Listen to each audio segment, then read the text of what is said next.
نحمدہ ونصلی ونسلم علی رسولہ الکریم۔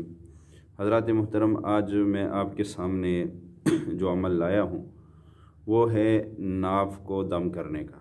اکثر لوگوں کو ناف جو ہے وہ پڑ جاتی ہے، جس کی وجہ سے کھانے پینے کو دل نہیں کرتا ہے، ہر وقت سستی چائی رہتی ہے، اور کچھ بھی کھانے کو دیکھ لو تو بعد دفعہ الٹی آنی شروع ہو جاتی ہے، اور یہ ناف اکثر کمزوری کی وجہ سے جو ہے وہ ٹل جاتی ہے، یا اور بھی اس کے کئی جو ہے وہ ہوتے ہیں جس کی وجہ سے یہ ناف ٹل جاتی ہے۔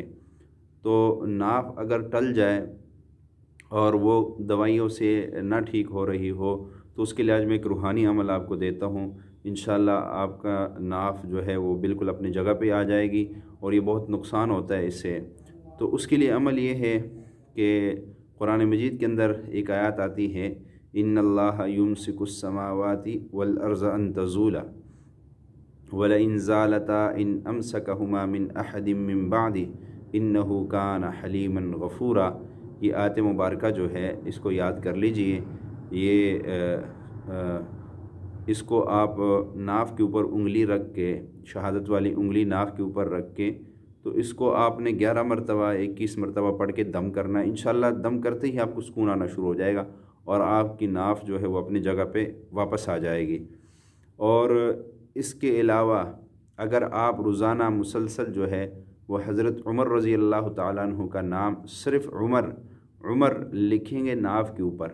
لکھنا یوں ہے کہ آپ نے مثال کے طور پہ یہ آپ کا ناف ہے، تو آپ نے یوں عین اور پھر یہ میم جو ہے یہ پورے ناف کے گول ایسے گھمانا ہے، یعنی آپ میم کے اندر پورا ناف آ جائے اور ایسے عمر، اس طرح آپ لکھیں، چند دن آپ لکھ کے دیکھیں، آپ کے یہ ناف ٹلنے والا مسئلہ ہی حل ہو جائے گا۔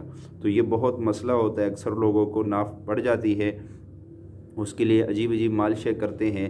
تو اگر یہی دم اس کے لیے آزمایا جائے، اور میرا خود آزمودہ عمل ہے، اور کئی لوگوں کو میں نے خود بھی اپنے آپ کو دم کرتا ہوں، لوگوں کو بھی دم کیا، بہت زیادہ اس کا اچھا رزلٹ آتا ہے، اور فوری جو ہے مریض ٹھیک ہو جاتا ہے۔ اور اس سے اگلا بڑا فائدہ اس آیات کو جو ہے وہ دم کرنے کا، پڑھنے کا یہ ہے کہ انسان کے اندر جو کمزوری ہوتی ہے، جسمانی کمزوری، وہ بھی اس سے ختم ہو جاتی ہے، جسمانی کمزوری بھی ختم ہو جاتی ہے، تو جو طاقت خاص ہے وہ بھی اس سے جو ہے بڑھ جاتا ہے۔ تو اس کے اور بھی بہت زیادہ فائدے ہیں، لیکن آپ اس کو ناف کے لیے پڑھیں ضرور، خود بھی اپنے آپ کو دم کریں، مریض کو بھی دم کریں۔ السلام علیکم ورحمۃ اللہ وبرکاتہ۔